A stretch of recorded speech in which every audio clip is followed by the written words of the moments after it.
LG전자를 좀 보도록 하겠습니다. 얼마 전에 이제 긍정적인 리포트가 좀 나오게 되면서 강세를 보였던 기억이 있는데 이번에는 인도 법인 IPO 기사가 좀 보도가 됐습니다.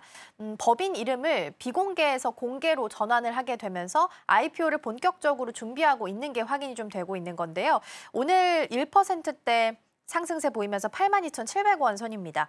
라운드 피겨 한 10만 원 선까지는 그래도 룸이 좀 여전히 열려 있는지가 궁금하거든요. 네.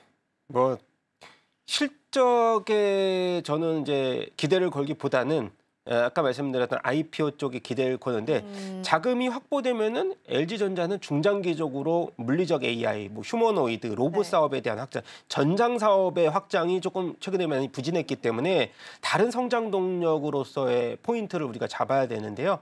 그리고 가장 큰 거는 26일에 있은 이제 MS CEO가 이제 방문한 나델라 CEO죠. 방문을 하면서 LG전자와의 공조 관련된 이제 우리가 액침 냉각과 관련된 협업을 한번 얘기를 해줄 것으로 기대감은 일단 갖고 있습니다. 그리고 AI 데이터 센터에서 LG전자가 일부 이제 그 협력사로 들어갈 수 있다라는 또 흐름들, 그리고 파트너십에 대한 거론이 나온다라고 하고요. 또 하나가 이제 양자 컴퓨팅과 관련돼서 LG전자와 일부 이제 기술적 협력을 한다고 하니까 이런 부분들이 주가에는 모멘텀으로 작용할 수 있는 가능성은 있지만 근데 이제 LG전자가 아까도 말씀드렸듯이 실적이 4분기에도 부진했고 1분기 같은 경우도 뭐 예상치가 그렇게 뭐 크게 이 서프라이즈 기대는 저는 하지는 않는 상황이고 그리고 이제 이 차트를 보면 매물대가 9만 원대에서 이제 지지력은 7만 원대 중간에서 강하지만 고점 라인을 보면은 이제 9만 원대 돌파가 힘들 것이라는 악성 매물이 굉장히 많이 존재를 하기 때문에 이제 뭐 LG전자 쪽을 그래도 신규로 접근하는 분들은 그냥 뭐 일단 한 10% 정도대만 목표로 보고 들어가자. 그렇게 좀 보수적으로 말씀드리고 싶습니다. 네. LG전자는 서프라이즈한 실적이 좀 나오고 있지는 않아서 일단은 한 10% 정도의 룸은 여전히 열려 있다라는 부분 말씀은 좀 해주셨습니다. LG전자 오늘은 0.98% 상승세 보이면서 강보합 수준 흘러가고 있습니다. 앞서서 살짝 언급이 좀 나오긴 했는데 MS 나델라 CEO가 26일에 방한을 합니다. 그래서 LG전자랑 같이 여러 가지 이야기가 나올 것으로 예상이 좀 되고 있는 상황인데 마이크로소프트 AI 서밋에 참석을 하는 거고 그래서인지 AI 소프트웨어 관련주들 중에서 일부 종목들이 움직임을 좀 보이고 있긴 하거든요.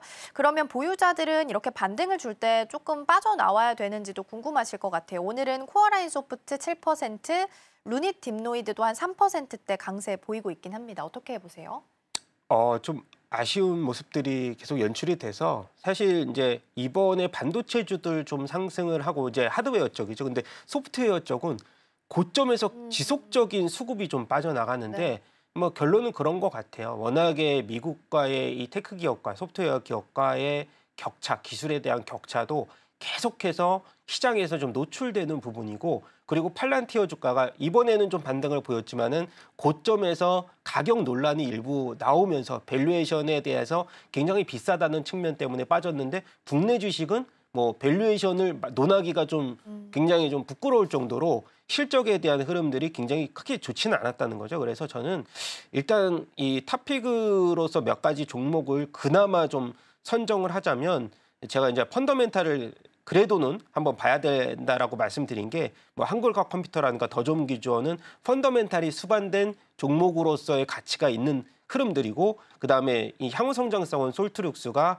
이제 AI 검색 서비스 구버가 지금 이 구독자 수가 계속해서 증가되는 면들을 우리가 봤을 때 이렇게 몇 종목을 말씀을 드리지만 당장 수급이 붙지 않은 이상은 우리가 신규 매수에는 뭐 그렇게 매력적인 투자처는 저는 아닌 것으로 보여지고 있고요. 그나마 선택하자면은 카카오 정도가 저평가 흐름들 그리고 AI와 관련돼서 이번에 이제 오픈 AI 협업을 통해서 아직까지 이제 구체적인 로드맵은 나오지 않았지만은 그래도 뭐 이런 얘기들이 시장에서 많잖아요.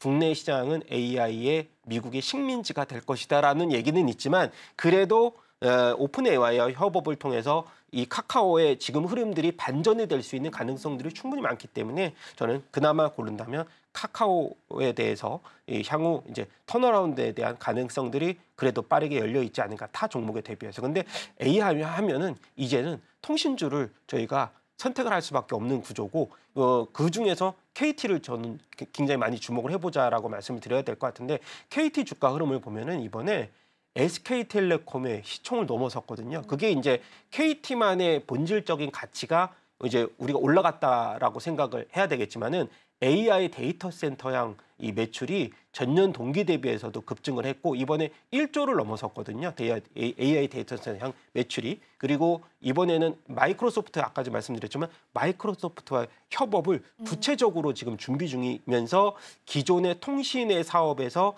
AI를 접목시킨 관련된 인텔리전스를 계속해서 이제 발전해 나가고 있기 때문에 저는 KT 같은 경우 배당 매력도 지금 시가 배당률로는 한 4.3% 정도 나오는데 그런 면도 굉장히 구체적으로 나와주고 있고 이번에 주주총회를 통해서도 아까 AI와 관련된 사업을 굉장히 공격적으로 확장을 하면서 이제 이 23년도에 이 구조조정을 단행하면서 비용을 많이 떨어냈어요. 그러면서 일단 이 어느 정도의 자금을 계속해서 AI로 투자할 수 있는 굉장히 구체적인 방안을 마련했다는 점에 대해서는 저는 AI 관련주로 또 새롭게 우리가 주목해야 될 통신주들 중에서는 KT를 한번 주목해보자. 예, 이렇게 말씀을 드리고 싶습니다. 네, AI 소프트웨어 관련해서 이벤트는 26일 예정되어 있습니다. 마이크로소프트 AI 서밋이 예정되어 있는 상황이고요. AI 소프트웨어 관련주들은 일단 수급이 이쪽으로 좀 모여줘야 그때 좀 반등을 줄 가능성이 있다라는 부분 말씀 주셨습니다. 그래서 아이디어를 조금 확장해서 본다면 오히려 통신 쪽이 조금 더 긍정적으로 보일 수도 있겠다라는 말씀도 함께 주셨고요.